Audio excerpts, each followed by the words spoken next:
के लिए आपका शुक्रिया अदा कर रहे हैं। शहर की जो दुर्दशा है, जाम की स्थिति है, मुझे लगता है कि ये सभा 7 बजे 7:30 बजे शुरू होनी थी, अभी 8:30 या 9 बज रहा होगा, 9:30 हो गया। तो यहाँ से जब सभा खत्म होगी, खाना खा के घर पहुँचते पहुँचते कई लोग फोन करके कह भी दिए होंगे क्या बहुत देरी होगा, 11 साढ़े 11 बजेगा। 11 बजे भी जाम खत्म नहीं होगा। बड़े बड़े शहरों में शाम में एक हाई ट्रैफिक टाइम होता है कि 6 बजे से लेकर 8 बजे तक बहुत भीड़ रहेगी। बिहार में जो दुर्दशा है, यहाँ पूरी रात ऐसे ही जाम लगा होगा। यहाँ पर अभी आप लोग कह रहे हैं कि शिक्षा कैसे सुधरेगी, शराबबंदी पर बहुत लोगों ने बात की। मेरे भाई, यहाँ कुछ नहीं सुधरने वाला है, क्योंकि आप नहीं सुधरने वाले। आप नहीं सुधरने वाले। इतना बढ़िया बढ़िया आप लोग बात बोल रहे हैं। बिहार में भैया शिक्षा होना चाहिए, रोजगार होना चाहिए, सुरक्षा होना चाहिए, भ्रष्टाचार खत्म होना चाहिए। कोई एक क्षेत्र जिसने एक ही नेता को लगातार 7 बार 8 बार जिताया है, उसमें आप हाजीपुर के लोग Guinness book of world record में हैं। 50 साल से इसी दुर्दशा में जी रहे हैं, उसी आदमी को लगातार जिता भी रहे। बापों को जिताया, बेटों को जिताया। हम व्यक्ति पर टिप्पणी नहीं कर रहे हैं। आपका कैरेक्टर जो है, लोकतांत्रिक कैरेक्टर, वो किसी को हाजीपुर आकर समझने की जरूरत नहीं। वो देश में कहीं पर बैठा हुआ आदमी कहेगा कि अगर सबसे ज्यादा अपने सांसद से, अपने चुने हुए प्रतिनिधि से कोई खुश है तो हाजीपुर के लोग। लोगों ने मोदी जी को चुनौती दे दी, राहुल गांधी को हरा दिया, इंदिरा गांधी को हरा दिया, लेकिन वैशाली और हाजीपुर की जनता ने अपने सांसद को नहीं बदला। और यहाँ बैठ के कितना लंबा लंबा बात कर रहे हैं। भैया ये भी सुधरना चाहिए, भैया वो भी सुधरना चाहिए। काहे सुधरना चाहिए? जब आप लोकतंत्र में आप खुश हैं या नाराज हैं, उसकी अभिव्यक्ति है वोट। आप 5 बरस बैठ कर गाना गाते हैं, टिप्पणी करते हैं, चर्चा करते हैं, और जिस दिन वोट होगा उस दिन सब बात भूल जाइएगा, जाम भूल जाइएगा, शिक्षा भूल जाइएगा, रोजगार भूल जाइएगा, अपनी दुर्दशा भूल जाइएगा, अपना नुकसान भूल जाइएगा, फिर जाकर उसी को वोट दीजिएगा। अभी तो 6 महीना पहले दिए हैं वोट आप लोग, फिर उसी व्यक्ति को वोट दिए हैं जिसको पिछला 50 साल से जिताते आए। लोग कहता है भैया विकल्प नहीं था, क्या करें? कई लोग कह रहा है आप ही पर नया होप है, विकल्प नहीं था, आप आ गए हैं, अब हम लोग जग गए। हम बता रहे हैं आप नहीं जगे भैया। हम विकल्प लेकर क्या आपको देंगे? ईवीएम पर नोटा दिखता था कि नहीं दिखता? ईवीएम पर नोटा हमेशा से है। और कुछ लोग यहाँ कानून को समझने वाले बैठे हैं। अगर नोटा को किसी अन्य प्रत्याशी के मुकाबले ज्यादा वोट मिल जाए तो सरकार पर यह बाध्यता होती है, उसको फिर से चुनाव कराना पड़ता है। तो अगर आपको इतना ही विकल्प का चिंता था तो आप नोटा पर दबा देते, फिर से चुनाव होता, प्रत्याशी बदल गए होते। तो आपको तो बदलना कुछ है नहीं। कह रहे हैं शिक्षा सुधारिए, शराबबंदी रोकिए। भाई, शराबबंदी जिन्होंने लागू किया है वही लोग तो आपका वोट पा रहे हैं। बिहार में पहला व्यक्ति प्रशांत किशोर हैं जो नेता है या नेता बनने का प्रयास कर रहे हैं, जो खुलेआम ये कह रहे हैं कि 1 घंटा में शराबबंदी हटा देंगे। और इसके लिए बहुत हम लॉजिक भी देते हैं कि भाई ये पॉलिसी क्यों एविडेंस बेस्ड नहीं है, क्यों ये गांधी के बाद से अलग है, कितना सरकारी नुकसान हो रहा है, वो सब आप छोड़ दीजिए। आप लोग ये नहीं पूछते हैं, यहाँ पत्रकार लोग भी हैं, कि भाई अगर शराबबंदी इतनी अच्छी है तो ये बढ़िया मिठाई खाली बिहार के लिए क्यों रखा गया है? मोदी जी पूरा देश में काहे नहीं लागू कर देते हैं इसी को? कहता है भाजपा वाला इससे महिला एम्पावरमेंट हो रहा है, महिलाओं का सशक्तिकरण हो रहा है। तो भाई खाली बिहार के महिला का सशक्तिकरण काहे हो रहा है? यूपी में भी महिलाओं का सशक्तिकरण करा दो, पूरा देश ही में करा दो लागू करके। तो ये बढ़िया वाला मिठाई, बढ़िया वाला पॉलिसी बिहार के लिए, वो लोगों के लिए क्यों रखा गया है? क्योंकि किसी को बिहार की चिंता नहीं, क्योंकि किसी को बिहार की चिंता नहीं। शराबबंदी लागू है नहीं, और अगर लागू होती भी तो भी मैं आपको बता दूं इसका कोई प्रभाव नहीं होता। ये कोई पहली बार बिहार में नेता और विद्वान लोग नहीं पैदा हुए हैं जिनको लग रहा है कि शराबबंदी से सुधार होगा। पिछले 200-250 साल में अमेरिका से लेकर अभी बिहार तक हजारों जगह पर इसका एक्सपेरिमेंट हो चुका।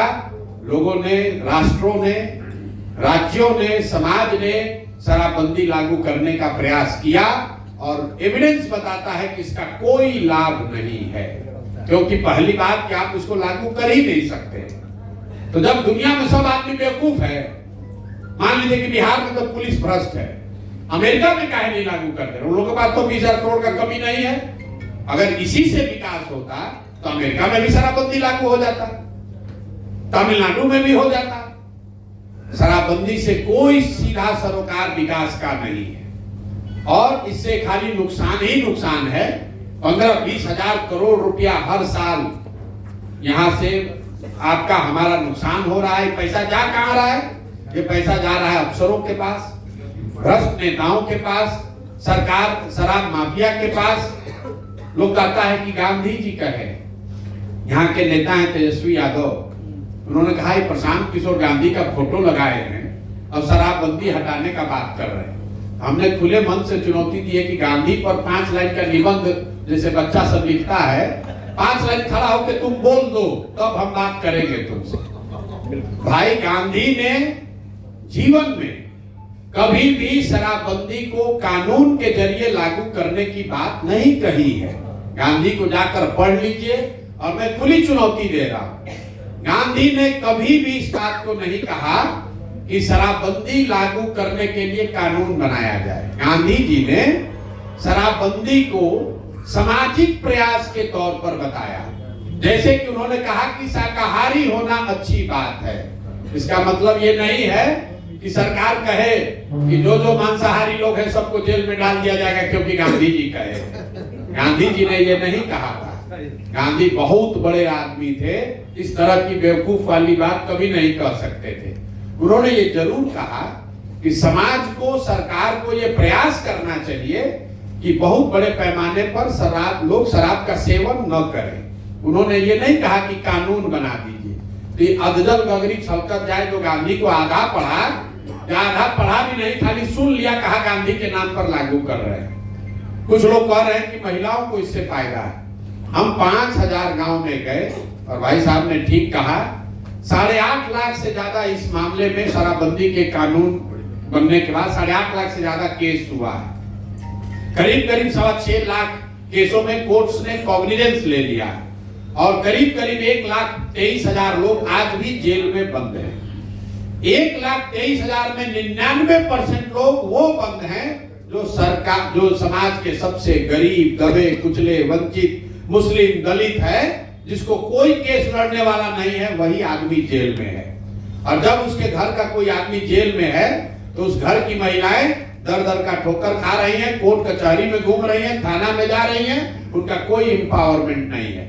नीतीश कुमार के बगल में बैठा हुआ सब अफसर और नेता, और हमको नाम लेने की जरूरत नहीं, आपको मालूम है कि मुजफ्फरपुर में कौन शराब बेचवा रहा है और हाजीपुर में कौन बेचवा रहा है, किसी से छुपा हुआ नहीं है, कोई पकड़ने वाला नहीं है। तो इसका कोई फायदा नहीं है। और हम लोग ये कह रहे हैं कि जन स्वराज की सरकार बनेगी तो 1 घंटे के अंदर इसको हटा दिया जाएगा।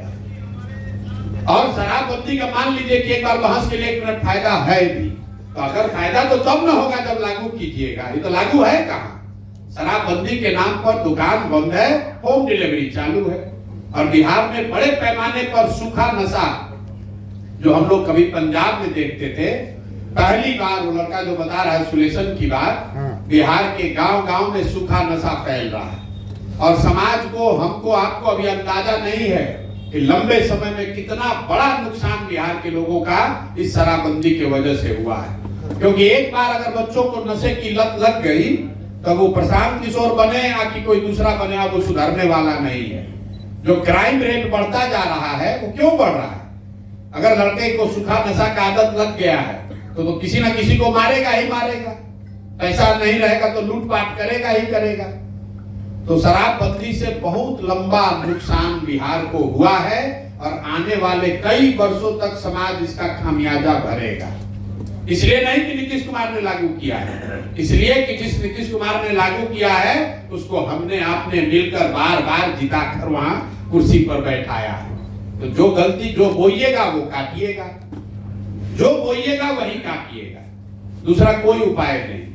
आपने कहा शिक्षा सुधारिए, 5 वर्ष में 2.5 वर्ष हो गया हमको 5000 गांव में जाने पर। हम अपने भाषणों की शुरुआत ही एक सवाल से करते हैं, आज महुआ में भी करके आ रहे हैं। भाई ये बताइए कि और कुछ हो न हो, आपके बच्चों के लिए शिक्षा और रोजगार होना चाहिए कि नहीं? 100% लोग बिहार में हाथ उठाकर कहता है, हम वीडियो में रिकॉर्ड कराते हैं कि ना भैया पढ़ाई और रोजगार तो होना ही चाहिए। वो लोग चाहे पढ़े लिखे हो या अनपढ़, अगड़े हो या पिछड़े, महिला हो पुरुष हो, हर आदमी कहता ना भैया पढ़ाई और रोजगार तो होना ही चाहिए, क्योंकि उसको मालूम नहीं कि दूसरा सवाल क्या पूछा जाएगा। दूसरा हम पूछते हैं तुरंत कि ठीक है भाई होना चाहिए, तो जरा अपने अपने बच्चों के सर पर हाथ रखो, अपने अपने बच्चों का चेहरा याद कर लो और बताओ कि तुमने अपने जीवन में कभी शिक्षा रोजगार के लिए अपने बच्चों के लिए वोट दिया है? बिहार में आज तक 2.5 वर्ष में एक आदमी भी हमको नहीं मिला जो कहा कि हमने अपने बच्चों के पढ़ाई रोजगार के लिए वोट दिया है। और इस सभा में बिना हाथ उठाए भी कह सकते हैं कि आपने भी नहीं दिया है। जब आप शिक्षा रोजगार के लिए वोट ही नहीं देते हैं तो आपको मिलेगा कैसे? लोग कहता है कि अगर दे देंगे तो क्यों मिल जाएगा, इसका क्या गारंटी है?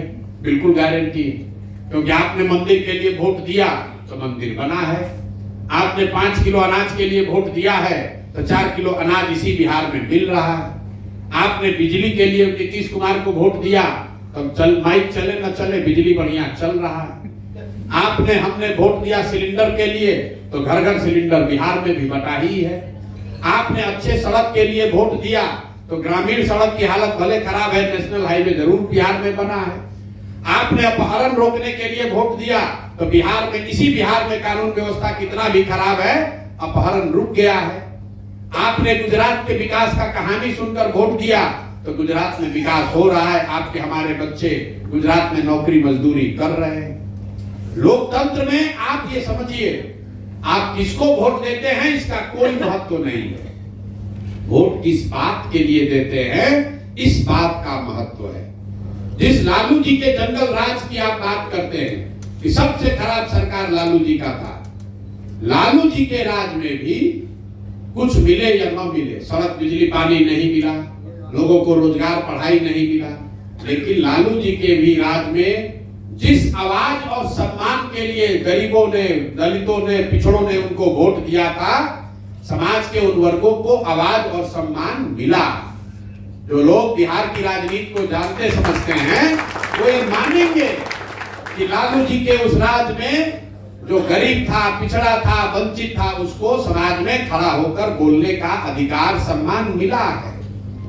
मैं आपको लालू और नीतीश और मोदी और कांग्रेस के बारे में बात करने नहीं खड़ा हूं, मैं आपको ये बता रहा हूं कि आपने वोट चाहे कांग्रेस को दिया, लालू को दिया, नीतीश को दिया, मोदी को दिया या जनसुराज को देंगे, जिस बात के लिए आप वोट दीजिएगा वो थोड़ा कम या ज्यादा होगा ही होगा, उसमें कहीं कोई शक ही नहीं है। ये लोकतंत्र में आपके वोट की ताकत है।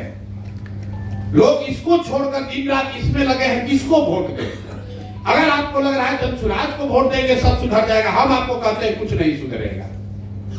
अगर जनसुराज भी जीत कर आ जाए और हमको ये मालूम है कि हम काम करें न करें हमको वोट पड़बे करेगा, तो हमारे लोग भी काम नहीं करेंगे। पूरे देश में 5 राज्य हैं जहां 1/3 देश का इकोनॉमी है, केरल, तमिलनाडु, कर्नाटक, आंध्र प्रदेश और तेलंगाना। ये 5 राज्य मिलकर देश का 1/3 इकोनॉमी इन्हीं के हाथ में है। इन 5 राज्यों में एक चीज कॉमन है, अलग अलग भाषा बोली जाती है। केरल में मलयालम बोला जाता है, तमिलनाडु में तमिल बोला जा रहा है, कर्नाटक में कन्नड़ बोला जा रहा है, आंध्र और तेलंगाना में तेलुगु बोला जाता है। अलग अलग पार्टियों की सरकार है, अलग अलग विचारधारा के लोग हैं, लेकिन एक बात कॉमन है। तरक्की क्यों हुई है? तरक्की इसलिए हुई, वहां भी बड़ा भ्रष्टाचार है, लेकिन तरक्की इसलिए हुई है कि वहां के लोगों ने ये 78 साल में किसी भी आदमी को 10 वर्ष से ज्यादा मुख्यमंत्री नहीं बनाया। किसी भी दल का हो, किसी भी दल का हो, कितना भी काम कर लिया हो, वहां के लोग 10 वर्ष से ज्यादा उसको मौका ही नहीं दिए। जाके गूगल पे चेक कर लीजिएगा, कोई आदमी उन 5 राज्यों में 10 वर्ष से ज्यादा लगातार मुख्यमंत्री नहीं बना है। लोकतंत्र, पहले लोकतंत्र की जड़ को समझिए। 5 वर्ष पर चुनाव क्यों होता है? इसलिए कि जिस पर भी आपका भरोसा है, जिस पर भी आपका विश्वास है, आप उसके साथ खड़ा होइए, उसकी मदद कीजिए, उसको वोट दीजिए। लेकिन वो वोट और भरोसा 5 वर्ष के लिए है, 50 वर्ष का बंधुआ मजदूरी नहीं है। बिहार में क्या है, एक बार वोट दे लिए, एक बार जो लंगी पकड़ लिया, बस उसी को पकड़ के लटका हुआ है। हम तो भैया लालू जी के वोटर हैं, हम तो भैया नीतीश के वोटर हैं, हम तो मोदी को देंगे चाहे कुछ भी हो जाए। तो दोगे तो भोगो, दोगे तो भोगो। कुछ आदमी कह रहा है भैया हम जनसुराज पर काहे भरोसा करें। बात तो ठीक है भाई, जनसुराज पर आप काहे भरोसा कीजिए। जनसुराज वाले भी तो ठग सकते हैं, बिल्कुल ठग सकते हैं। हम आपको बता रहे हैं कि क्यों भरोसा कीजिए। आपको कोई बीमारी हो गया है, आप डॉक्टर से इलाज करा रहे हैं, डॉक्टर ने कह दिया भाई तुम्हारी बीमारी इलाज है, सब दवा जितना मार्केट में है सब ट्राई करके देख लिया, अब तुम्हारा रोग ठीक होने वाला नहीं है, अब आपका जीवन ऐसे ही चलने वाला है। अब अपना व्यायाम कीजिए, योगा कीजिए, जितना दिन जीवन रहे कम से कम आपको कष्ट कम हो, जिसको कहते हैं पैलिएटिव केयर। पैलिएटिव केयर कहते हैं ना सर, मतलब उस बीमारी का कोई रोग नहीं, उस बीमारी का कोई इलाज नहीं। अचानक से एक दिन डॉक्टर साहब ने आपको बुलाया और कहा कि देखो भैया एक नया रोग दवाई आया है, उसका अभी पूरा प्रमाण तो नहीं है, लेकिन 25-30% संभावना है वो शायद काम कर भी जाए। आप तुरंत क्या कहिएगा, भैया सर डॉक्टर तुरंत दीजिए, हमको 25% चांस है, लेकिन हम ट्राई तो जरूर करना चाहेंगे। तो बिहार में भी यही स्थिति है। कांग्रेस, आरजेडी, जदयू और भाजपा, ये एक्सपायर दवा है, इसको आपने ट्राई करके देख के खा के देख लिया। और जनसुराज नई वाली दवा है, ये नई वाली ये फेल भी हो सकता है, इसका दवा काम कर भी सकता है। तय आपको करना है रे भाई, कि 20% भी चांस है तो इसको ट्राई करना चाहते हो कि एक्सपायर दवा जो पहले से मारा पिटा है उसी को ट्राई करना चाहते हो। तो इस बहस में मत पड़िए कि ना जनसुराज पर काहे भरोसा करें, मत कीजिए भरोसा। अब आप भरोसा कर लीजिए कि वो दवा जो कि पहले से मालूम है, सर्टिफाइड है कि काम नहीं करेगी, और एक दवा जो काम कर भी सकती है नहीं भी कर सकती है। कौन सा दवा खाना है आप तय कर लीजिए। तो मुझे लगता है कि आपको जो जरूरत है, कि जो आपका कष्ट है, जो आपकी इच्छा है, उसके लिए वोट कीजिए। नेता वोट का चोट समझता है, आपके भाषण को नहीं समझता है। आप उसको 5 वर्ष गाली दे रहे हैं, उसको घर में बुला के 4 जूता मार के वोट दे दीजिएगा तो कहे बहुत ठीक है, दो वोटवा दो, पहले वोट दो, क्योंकि उसको मालूम है कि 4 जूता घर के अंदर मारिएगा, निकलने के बाद तो वही बादशाह है, आपका कोई औकात नहीं है। तो बिहार की जनता ये होशियार है, 5 वर्ष बात करती है, लेकिन वोट के दिन कहता है चलिए कोई नहीं, कितनों खराब है तो लालू से तो ठीक है ना, इसी को दे देते हैं। तो वो भी कहता है चलो लालू से ठीक है, तो ऐसे ही तुम्हारा जिंदगी चलेगा। आदमी कहता है भैया कुछ नहीं बदला, और कुछ नहीं बदला क्योंकि तुम्हारा वोट देने का तरीका भी नहीं बदला। कैसे बदलेगा? जिस दिन वोट देने का तरीका बदल दोगे उस दिन आपको बदलाव दिखेगा। नेताजी लोग क्या लिखते हैं, क्या बात करता है, आप दैनिक जागरण, हिंदुस्तान ये सब पढ़ते हैं, इसमें लोग लिखता है कि इस बार हाजीपुर से कौन जीतेगा, तो उसमें समीकरण लिखता है भूमिहार इतना, वैश्य इतना, यादव इतना, मुसलमान इतना, और लोग उसको ध्यान से पढ़ता है। भैया समीकरण है 80,000, तो इसमें खाली एनडीए वाला समीकरण का वोट है। कहीं आपने देखा किसी अखबार में लिखते हुए इस बार हाजीपुर में 4 विद्यालय बना है, 6 गो रोड हाईवे फ्लाईओवर बन गया। दिल्ली में शीला दीक्षित जीत कर आई तो लोगों ने कहा कि कितना फ्लाईओवर बना है, उसका संख्या लोग लिख रहे हैं कि कितना फ्लाईओवर बना है, इसलिए शीला दीक्षित को वोट पड़ेगा। अरविंद केजरीवाल चाहे जितना खराब हो, लोग कम से कम 10 वर्ष कह रहे थे कि शिक्षा सुधार का उसने प्रयास किया, लेकिन बिहार में क्या लिखता है, कितना जाति है, क्योंकि उसको मालूम है कि अंत में तो इसी से गणना होगा कि कितना भूमिहार है, कितना राजपूत है, कितना कुशवाहा है, कितना। तो जिस बात के लिए आप वोट देते हैं उसी की चर्चा होती है, नेता भी वही गणना करता है। काहे सोचेगा कि स्कूल बनाए? तो सोच ही रहा है कि भूमिहार लोग तो है हमारा जात को, वहां तो दे देंगे, हमारा जात के यादव जी लोग हैं वो देवे करेंगे। पंडित जी लोग अपना ऐठी रहे कि पंडित वहां 8,000 है तो जाएगा कहां, तो देवे करेगा हमको। तो जिस चीज के लिए आप वोट देंगे नेता वही सोचेगा, वही उसी की गणना करेगा, उसी की चिंता करेगा। जब तक उस मूल बात को नहीं समझिएगा तब तक सुधार नहीं हो सकता है। प्रशांत किशोर आ जाए या 10 प्रशांत किशोर चले आए, आपको लोकतंत्र में नेता को अकाउंटेबल बनाना है। उसके मन में ये डर होना चाहिए कि अगर वो काम नहीं करेगा तो जनता उसको हटाकर किसी दूसरे को लेकर आएगी, तभी वो काम करेगा। कोई भी आदमी अगर उसको ये डर खत्म हो जाएगा, विद्यार्थी को मालूम है कि परीक्षा नहीं होगा, हमको 80% नंबर आएगा ही, तो कोई पढ़ेगा भाई? कोई नहीं पढ़ेगा। तो बिहार में वही है, यहाँ परीक्षा में पहले आप कहते हैं कि हम यादव हैं, हम आरजेडी को देवे करेंगे, तो काहे आरजेडी वाले चिंता करें यादव लोग का? कई लोग को लग रहा है कि यादव, हमको कहता है लोग कि भैया यादव जी लोग बहुत कमा के राजा हो गया लालू जी के राज में। हम मन से कहते हैं कि यादव जी लोग का कोई फायदा नहीं हुआ है।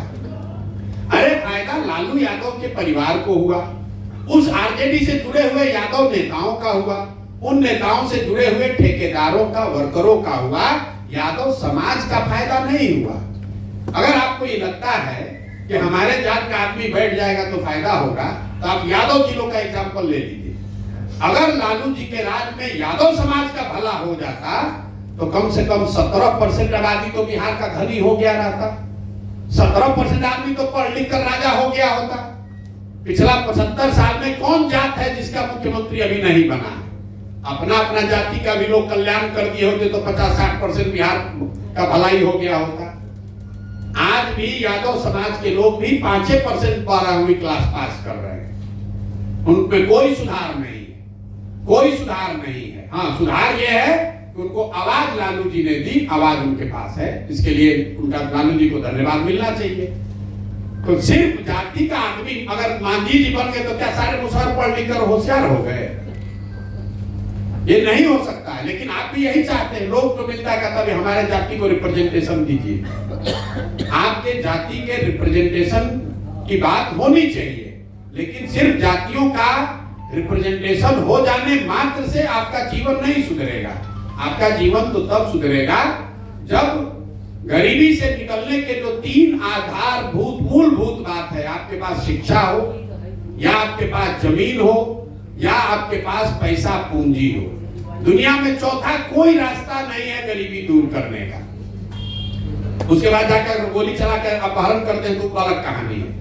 लीगल तरीके से 3 ही तरीका है जिससे कि आप गरीबी से निकल सकते हैं, जीवन बेहतर बना सकते हैं। आपके पास शिक्षा होना चाहिए। तो बिहार में शिक्षा का हालत आप देख ही रहे हैं। अभी जातीय जनगणना हुआ, आप लोग, कई लोगों ने जाति जनगणना पर कोई पक्ष में कोई विपक्ष में बहुत बोला होगा। रिपोर्ट आया तो किसी को पढ़ने का भी फुर्सत नहीं।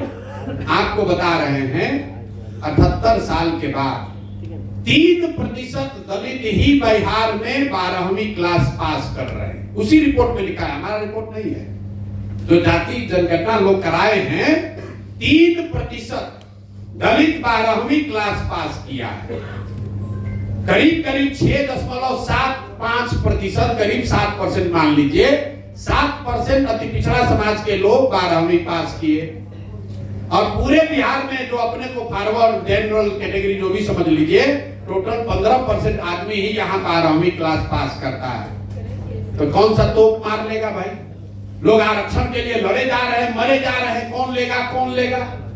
अरे भाई, जब तुम 6% आदमी 12वीं पास ही किए तो आरक्षण तुमको मिलेगा कैसे? कौन सा नौकरी है जहां 12वीं कम से कम न पढ़ना लिखा हो? समाज को पढ़ना देखना ही नहीं चाहता है। लोग कह रहे हैं शिक्षा खराब है। शिक्षा इसलिए नहीं खराब है कि स्कूल में खिचड़ी बट रही है, ये आपका भ्रम है। लोग कह रहा है कि खिचड़ी बट रहा है इसलिए शिक्षा खराब है। कभी आप घर में बैठ के सोचे कि भाई खिचड़ी तो 6वां क्लास तक बट रहा है, 6वां क्लास के ऊपर के स्कूल में खिचड़ी नहीं बटता है, वहां पर पढ़ाई क्यों नहीं हो रही है? कुछ लोग कहता है कि नियोजित शिक्षक सब, भैया बिहार में तो सब शिक्षकें खराब है, ये सब क्या पढ़ाएगा बच्चों को? तो मान लीजिए कि अगर नियोजित शिक्षक से शिक्षा व्यवस्था खराब हुआ है तो पटना साइंस कॉलेज में कौन नियोजित शिक्षक पढ़ा रहा है, वहां काहे नहीं पढ़ाई हो रहा है? पटना कॉलेज में कौन नियोजित शिक्षक है, ये बता दीजिए। मेरे भाई, शिक्षा इसलिए खराब हुआ है कि समाज और सरकार दोनों के नजर में शिक्षा का कोई महत्ता नहीं है। गांव में भी जो आदमी है वो भी सोच रहा है कि शिक्षा संस्थान जो है वो सरकारी लाभ लेने का केंद्र है। वहां से साइकिल का पैसा मिल जाए, वहां से पोशाक का पैसा मिल जाए, वहां से बढ़िया खिचड़ी खाने को मिल जाए। पोशाक का पैसा नहीं मिलता है। हम लोग गांव में चलते हैं, लोग कहता है देखिए ना हेडमास्टर हमको अभी तक साइकिल का पैसा नहीं दिया। उसी विद्यालय में अगर गणित का पढ़ाई सालों भर नहीं हो रहा है, उससे पेरेंट्स को, कोई गार्जियन को चिंता नहीं है। और टीचर लोग भी है, वो भी समझता है भाई छोड़िए क्या करना है, सरकार सोच रही है। कह रहे भाई 50,000 करोड़ रुपया मास्टर लोग को हम लोग वेतन दे रहे हैं, मास्टर सब पढ़ा तो नहीं रहा है, चलो पैसा वसूलने के लिए कुछ कामें करा लो इस सबसे। आपसे वोटर लिस्ट बनवा रहा है, आपसे गांव का स्वच्छ भारत का सर्वेक्षण करा रहा है। तो कहीं ना कहीं समाज और सरकार दोनों की नजर में जब शिक्षा की महत्ता है ही नहीं, तो शिक्षा सुधरेगा कैसे? इसीलिए ये दुर्दशा है। तो ये सुधरने वाला नहीं है। जब तक समाज में इसकी चिंता नहीं होगी तब तक नहीं सुधर सकता है। भाई साहब ने कहा कि चुनाव कैसे जीतिएगा? राजनीति तो इसी के लिए है कि सत्ता में आना है, राजनीति इसके लिए नहीं है। ये आपका भ्रम है कि राजनीति सिर्फ एमएलए एमपी बनने और सत्ता में आने के लिए। कुछ लोग ये भी कहते हैं कि जब सत्ता में नहीं आइएगा तो समाज पर प्रभाव कैसे पड़ेगा? तो आजादी से पहले जितने लोग राजनेता हुए, जिसको आप मानते ही गांधी थे, पटेल थे, नेहरू थे, उन्होंने तो कोई चुनाव नहीं लड़ा, वो तो एमएलए एमपी नहीं बने। तो क्या उन्होंने राजनीति नहीं की? क्या उनका समाज पर, देश पर प्रभाव नहीं पड़ा? राजनीति सिर्फ चुनाव लड़ना नहीं है, राजनीति समाज की आवाज बनना भी है, समाज के विषयों को उठाना भी है, समाज में जिसके साथ अन्याय हो रहा है उसके साथ खड़ा होना भी है।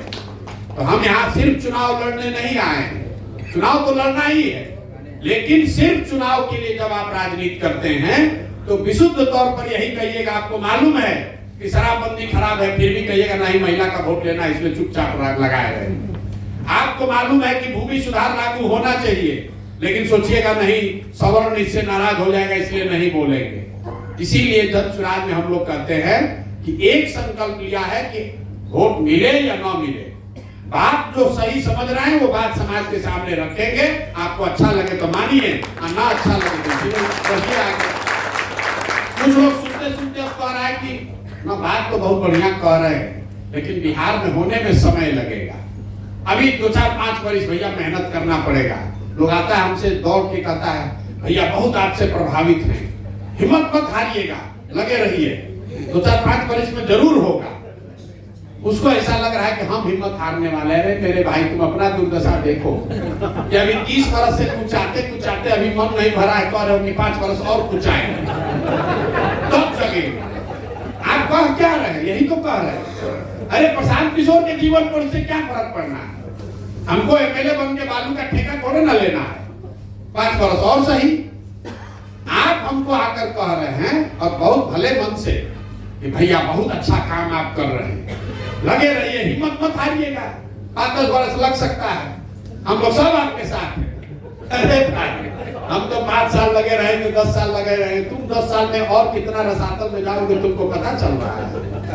कराना हम 30 वर्ष कुचाए हैं, अभी 5 वर्ष और कुचाए, भाई कुचाओ 5 वर्ष और कुचाए, 2029 में मिल लेंगे तुमसे, 2029 में मिल लेंगे, हमको उससे क्या फर्क पड़ जाएगा? हमारे लिए तो अच्छे है, तो हमारा कुछ पैसा बचेगा। ये तो चुनाव लड़ने में हमारा 100-200 करोड़ रुपया खर्चा हो रहा होगा, नहीं जन स्वराज का काम करेंगे तो हमारा 200-400 करोड़ रुपया बहुत बचेगा, कहीं दूसरे जगह जाके काम करेंगे तो पैसा कमाएंगे। अब बिहार का आदमी दिखा रहा है जैसे हम पर बहुत एहसान कर रहा है। कोई अच्छा आदमी खड़ा हो जाए तो आदमी हंसता है अपने दुकान में, घर में बैठ के, ना चलिए बिहार में कोई बढ़िया आदमी खड़ा होता है ना तो कहता है घर में बैठ के, कोई कहा कह रही प्रोफेसर साहब बहुत अच्छे आदमी हैं खड़े हैं, कहते हैं चलिए बिहार में, ना चलेंगे बिहार में, चलेंगे बिहार में मजबूत आदमी चाहिए। कोई अच्छा आदमी खड़ा होता है, आप हंसते हैं, हम पैदल चल रहे हैं, लोग हंस रहा है, देखिए कैसा पूर्वक, अब किनको बुझाएगा, बड़ा होशियार बन रहे थे ना, अब बिहार का आदमी को बता देगा। अरे भाई हमको क्या बताओगे?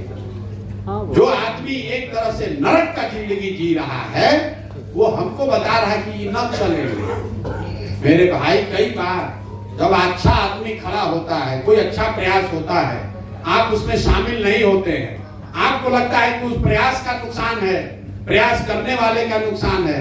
ऐसी बात नहीं है। जब एक अच्छे आदमी को आप वोट नहीं देते हैं कि काहे वोट दे, इतना जीतेंगे, वोट बर्बाद हो जाएगा, आप ये ध्यान नहीं देते हैं कि जब एक अच्छे आदमी को समाज वोट नहीं करता है तो 100 अच्छे आदमी का मनोबल टूटता है, वो राजनीति में नहीं आता है। जो बच गया तो सब रात यहाँ पर शराब और बालू माफिया रह गया। तो जब बालू माफिया शराब माफिया जीत कर जाएगा तो आपके बच्चे को पढ़ाएगा कि उससे दारू बिछवाएगा। तो जैसा बोइएगा वही काटिएगा। जन सुराज एक प्रयास है, आप लगिए। लोग कहता है भैया क्या करें, सुनने के बाद बहुत बढ़िया बोले, हम क्या करें तुरंत बताइए। तो हम क्या कर रहे हैं, हम अपना गला फाड़ फाड़ कर आपको समझा रहे हैं। तो आप गला मत फाड़िए, कम से कम बैठे बैठे अपने कमरा में 4 आदमी को समझाइए। दूसरा कोई काम नहीं करना है, आपको चंदा नहीं देना है, आपको लाठी डंडा नहीं करना है, आपको जन सुराज के लिए बूथ कैप्चर नहीं करना है, आपको हमारी सभा के लिए स्टेज नहीं बनाना है। आपके संपर्क में जो भी 5, 10, 20, 25 आदमी है, कम से कम उसका दिमाग खोलिए, उसको बताइए कि भाई भाई बिहार में एक मौका है, एक प्रयास शुरू हुआ है, इसमें कंधा लगाओ, नहीं तो जीवन आने वाली पीढ़ी कभी तुमको माफ नहीं करेगी। और एक बात और समझ लीजिए कि प्रयास हम करें या आप करें, प्रयास आज हो या 10 वर्ष के बाद हो, करना तो किसी न किसी बिहार के ही आदमी को पड़ेगा। कोई दूसरा आकर आपको बचाने वाला नहीं। हम आपके व्यक्तिगत सवालों का जवाब नहीं दे रहे। इस संविदा के कर्मी पर आपका क्या विचार है कि प्राइवेटाइजेशन पर क्या क्यों नहीं दे रहे, ये भी बता देते हैं। शिक्षा कैसे सुधारिएगा, क्योंकि ऐसा कोई सवाल आपने अभी तक नहीं पूछा है जिसका जवाब हमने एक बार नहीं सैकड़ों बार गांव-गांव में दिया है, इंटरनेट पे उपलब्ध है, उसको जाकर देखिए।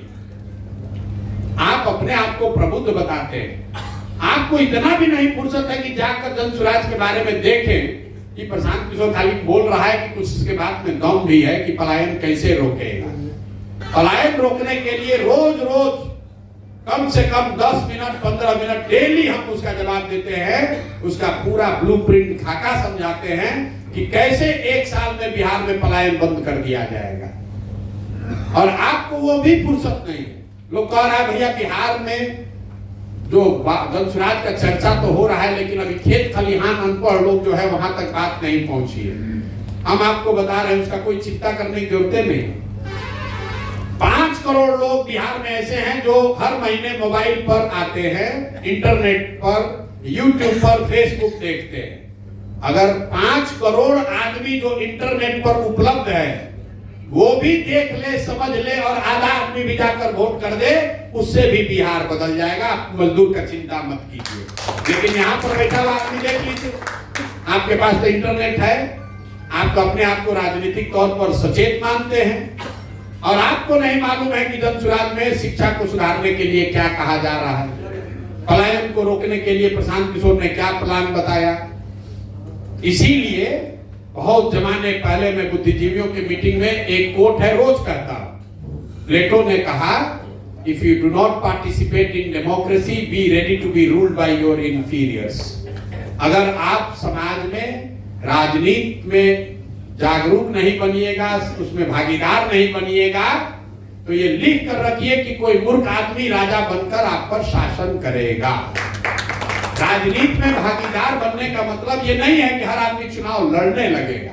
भागीदार बनने का मतलब ये है कि कम से कम सामाजिक राजनीतिक तौर पर चेतना आपकी जगी रहनी चाहिए। यहाँ जो प्रयास हो रहा है, आप बैठ के इवेल्युएट कीजिए कि अगर तेजस्वी यादव कह रहे हैं कि हम 2500 रुपया हर महिला को दे देंगे, तो एक नागरिक होने के नाते आपको कैलकुलेटर पर जोड़ना है खाली कि 2500 रुपया अगर कोई आदमी देने की बात कह रहा है तो पूरे बिहार में 6 करोड़ महिला है। अगर 2500 रुपया महीना दीजिएगा तो उसका बजट होगा करीब करीब 1,55,000 करोड़ रुपया साल का। बिहार का योजना बजट है 1 लाख करोड़ का। तेजस्वी यादव का